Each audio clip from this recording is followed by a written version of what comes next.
पिछले पार्ट में बताया था कि कैसे कंडक्टिविटी इंक्रीज हो रही है, ओम्स लॉ को फॉलो कर रहा है, फिर देन कंडक्टिविटी डिक्रीज हो रही है। जब इलेक्ट्रॉन्स लोअर वैल्यू में थे तो कंडक्टिविटी क्या थी, ज़्यादा, तो वो सभी इलेक्ट्रॉन्स लोअर वैल्यू में थे तो वो ओम्स लॉ को फॉलो कर रहा था लीनियरली। तो ई की वैल्यू बढ़ाने पे जे बढ़ रहा था। जैसे जैसे हमने टेम्परेचर बढ़ाया, ठीक है, वैसे वैसे क्या हुआ, आपका कंडक्टिविटी डिक्रीज हुई। डिक्रीज होते होते फिर फाइनली क्या हुआ कि सभी इलेक्ट्रॉन्स जब अपर वैली में मूव कर गए, कंडक्टिविटी डिक्रीज होगी तो क्या होगा, इलेक्ट्रॉन्स लोअर वैली से अपर वैली में मूव करने लगेंगे। और फाइनली आपका क्या हुआ कि सभी इलेक्ट्रॉन्स अपर वैली में चले गए तो वहाँ पे सिग्मा तो डिक्रीज हुआ, लेकिन वो फिर से ओम्स लॉ फॉलो करने। अब यहाँ पे हम कर्व देख रहे हैं, जैसे जे और ई, जे करंट डेंसिटी और ई इलेक्ट्रिक फील्ड। ये कर्व आप देख रहे हैं यहाँ पे प्लॉट किया गया है। इसको थोड़ा सा ऐसे मूव किया गया, आप थोड़ा सा इसको नीचे भी, इसको और थोड़ा सा नीचे ले जा सकते हैं और फिर उसको फिर ऐसे ले जा सकते हैं। ये ओरिजिनल बल्क रेजिस्टेंस वैल्यू है, ये अल्टीमेट बल्क रेजिस्टेंस, ये नेगेटिव रेजिस्टेंस रीजन है। यहाँ पे आप देख रहे हैं कि JTH है, एक ETH है, ठीक। ETH क्या है, जहाँ से नेगेटिव कंडक्टेंस स्टार्ट हो रहा है।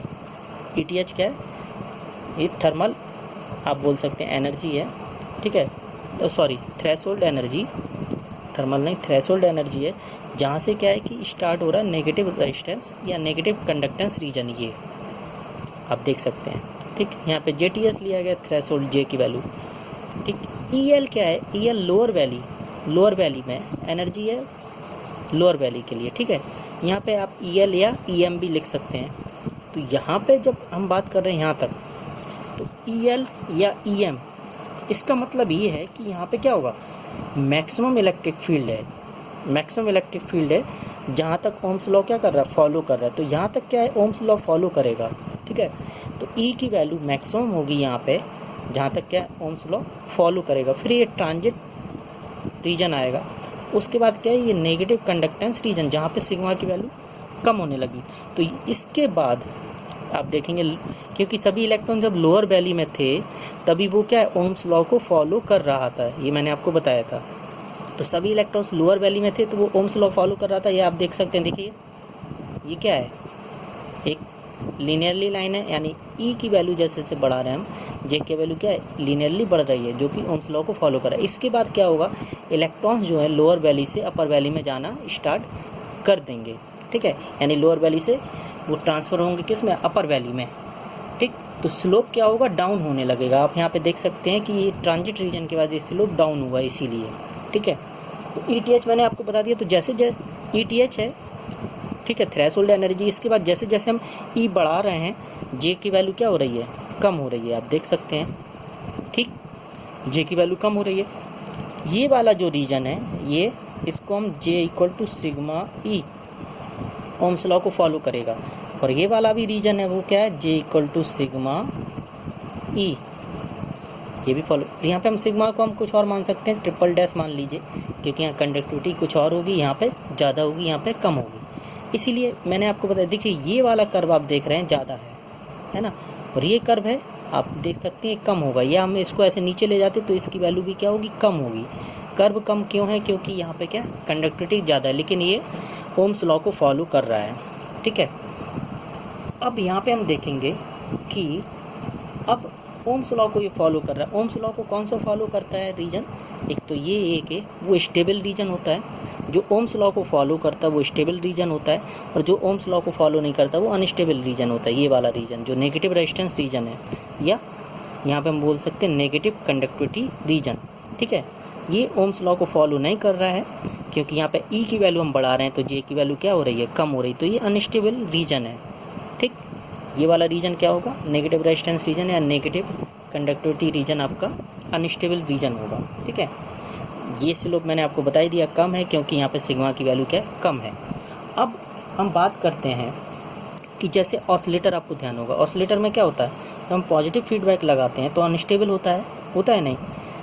तो अगर हम, ठीक है, जब ऑसिलेटर में हम पॉजिटिव फीडबैक लगाते हैं तो वो क्या होता है, अनस्टेबल होता है। मगर पॉजिटिव रेजिस्टेंस हमें पता है कि पावर कंज्यूम करता है, तो नेगेटिव रेजिस्टेंस क्या करता है, पावर डिलीवर्ड करता है। ये ध्यान रखना कि पॉजिटिव रेजिस्टेंस क्या करता है, पावर कंज्यूम करता है, और नेगेटिव रेजिस्टेंस क्या करता है, पावर डिलीवर करता है। तो जहाँ भी हमें एम्पलीफायर या ऑसिलेटर बनाना होता है वहाँ पे हमें क्या चाहिए होता है, नेगेटिव रेजिस्टेंस डिवाइस। और नेगेटिव रेजिस्टेंस डिवाइस कौन सा है, वो ये है गन डायोड, जो आप बोल सकते हैं ट्रांसफर इलेक्ट्रॉन डिवाइसेस या गन इफेक्ट, ठीक है।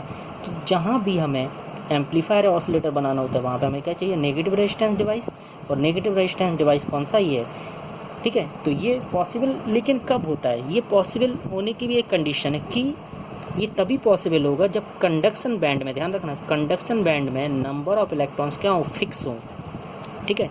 तो कंडक्शन बैंड में नंबर ऑफ इलेक्ट्रॉन्स फिक्स हो तभी ये कंडीशन सेटिस्फाई होगी, अदरवाइज नहीं होगी। तभी नेगेटिव रेजिस्टेंस रीजन आएगा, नेगेटिव कंडक्टिविटी वाला रीजन आएगा, ठीक है, ये ध्यान रखना। तो नेगेटिव रेजिस्टेंस रीजन क्या होगा, जहाँ पे जिसमें क्या है, कंडक्शन बैंड में नंबर ऑफ इलेक्ट्रॉन्स क्या हो, फिक्स हो, वेरी नहीं करना चाहिए, फिक्स होना चाहिए, चाहे वो जितने भी हो, 1000 हो, 2000 हो, 10,000 हो, 1 लाख हो, 10 लाख हो, लेकिन नंबर ऑफ इलेक्ट्रॉन्स क्या होने चाहिए, फिक्स होना चाहिए।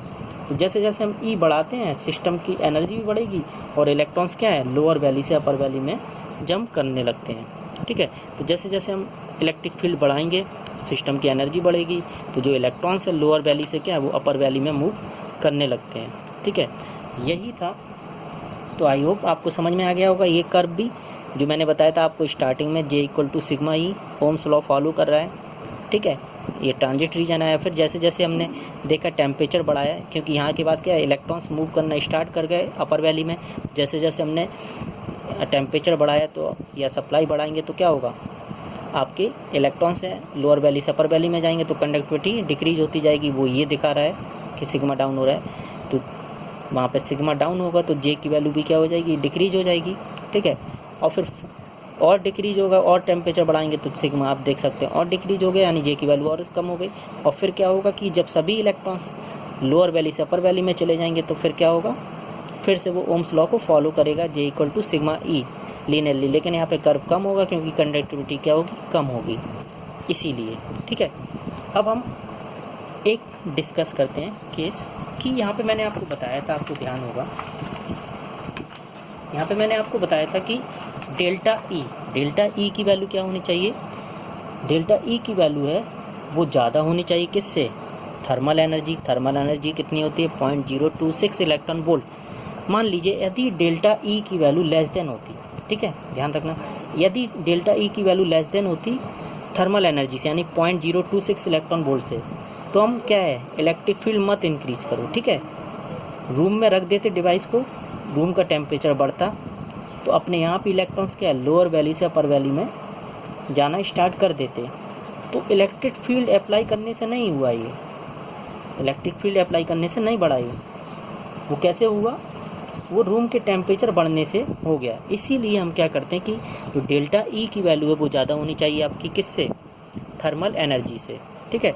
अगर थर्मल एनर्जी से कम होगी ये डेल्टा ई की वैल्यू तो बट ऑब्वियस है कि आप इलेक्ट्रिक फील्ड इंक्रीज नहीं कर रहे हैं, इलेक्ट्रिक फील्ड नहीं बढ़ा रहे हैं, और ऑटोमेटिकली क्या है, रूम में रख देंगे तो रूम का टेम्परेचर बढ़ने से क्या होगा, इलेक्ट्रॉन्स जो हैं लोअर वैली से अपर वैली में जाना स्टार्ट कर देंगे, और लोअर वैली से अपर वैली में जाएंगे तो इसका मतलब है कि हमने ये इलेक्ट्रिक फील्ड बढ़ाने से नहीं हुआ, वो किसकी वजह से हुआ, रूम के टेम्परेचर की वजह से हुआ। तो इसीलिए ज़्यादा रखना पड़ता है कि टेम्परेचर का इफेक्ट ना पड़े, तो आप रूम का टेम्परेचर का इफेक्ट ना पड़े, ठीक है। तो इलेक्ट्रिक फील्ड बढ़ाएंगे तभी क्या होगा, जो इलेक्ट्रॉन्स हैं वो अपर वैली में जाएंगे और वो सिग्मा वहाँ पे डिक्रीज होगा। दूसरी चीज़ यहाँ पे मैंने बताया था कि जो Eg की वैल्यू है वो क्या है, डेल्टा ई से ज़्यादा होनी चाहिए, 0.36 इलेक्ट्रॉन वोल्ट है, ये तो यहाँ पे का 1.43। यदि वैल्यू Eg की वैल्यू डेल्टा ई से लेस होती, ठीक है, यानी ये है इससे कम होती, यानी हमने मान लिया कि 0.32 इलेक्ट्रॉन वोल्ट होता, तो क्या होता, इलेक्ट्रिक फील्ड हम इंक्रीज़ करते तो जो इलेक्ट्रॉन है, ध्यान से सुनना, यदि Eg की वैल्यू लेस देन होती डेल्टा ई से, तो क्या है कि हम इलेक्ट्रिक फील्ड इंक्रीज करते तो जो इलेक्ट्रॉन्स हैं वो लोअर वैली से अपर वैली में जाने की बजाय क्या होता है, इलेक्ट्रॉन्स बैलेंस बैंड से कंडक्शन बैंड में आना स्टार्ट कर देते हैं। और जैसे जैसे इलेक्ट्रॉन्स बैलेंस बैंड से कंडक्शन बैंड में जाते वैसे ही क्या है, कंडक्टिविटी बढ़ती जाती। तो ये पॉसिबल कैसे होता है कि सिग्मा डाउन होता, जो मैंने अभी आपको कर्व बताया, ये हो पता नहीं। तो इसीलिए क्या है कि अगर हम Eg की वैल्यू लेस देन होगी डेल्टा E से, तो यदि Eg की वैल्यू लेस देन होती डेल्टा E से तो क्या होता, उस केस में इलेक्ट्रिक फील्ड बढ़ाने पे इलेक्ट्रॉन्स लोअर वैली से अपर वैली में जाने के बजाय वैलेंस बैंड से कंडक्शन बैंड में जाने लगते। तो जैसे जैसे इलेक्ट्रॉन्स यहाँ से यहाँ मूव करते तो कंडक्टिविटी बढ़ती जाती तो सिग्मा कभी भी डाउन नहीं होता। इसीलिए हम Eg की वैल्यू क्या है, डेल्टा E से ज़्यादा रखते हैं। तो यही कारण है कि जो हम यदि फील्ड बढ़ा रहे हैं तो क्या है, इलेक्ट्रॉन्स जंप करें लोअर वैली से अपर वैली में, ना कि बैलेंस बैंड से कंडक्शन बैंड में। यदि बैलेंस बैंड से कंडक्शन बैंड में इलेक्ट्रॉन मूव करेंगे तो ब्रेक डाउन आ जाएगा तो कंडक्टिविटी क्या होगी, बहुत ज़्यादा बढ़ जाएगी और कभी भी नेगेटिव रेजिस्टेंस रीजन नहीं आ पाएगा। तो इसीलिए हम क्या करते हैं कि नेगेटिव रेजिस्टेंस रीजन के लिए हमेशा Eg की वैल्यू है वो ज़्यादा होनी चाहिए डेल्टा E से। ठीक, यहाँ पे हम देख लेते हैं एप्लीकेशन गन डायोड का क्या है। Used as gun oscillator to generate microwave signal. ठीक है, used for remote vibration detector, used as a microwave current generator, used in process control devices, level sensor, intruder, alarms, perimeter protection. Next broadband linear amplifier और radar transmitter. इसकी characteristics क्या है वो हम देख लेते हैं। CW पावर के लिए 20 मिलीवाट से 250 मिलीवाट एक्स बैंड के लिए होगा, जिसमें फ्रिक्वेंसी रेंज होगी 5 से 15 गीगाहर्ट्ज़। 100 मिलीवाट से 100 मिलीवाट होगा 18 से 26.5 गीगाहर्ट्ज़ और 40 मिलीवाट होगा 26.5 से 40 गीगाहर्ट्ज़। ठीक है, पल्स पावर जो होगा 5 वाट होगा 5 to 12 गीगाहर्ट्ज़ और एफिशिएंसी क्या होगा 2 to 12% एट 1.5 वाट होगा CW के लिए, टू 50 मिलीवाट होगा CW। ठीक है, तो ये Ridley Watkins Hilsum theory and Gunn effect finish होता है। ठीक है, अगले टॉपिक में हम फिर मिलेंगे। आई होप आपको समझ में आ गया होगा ये। अगले लेक्चर में मिलेंगे। ओके।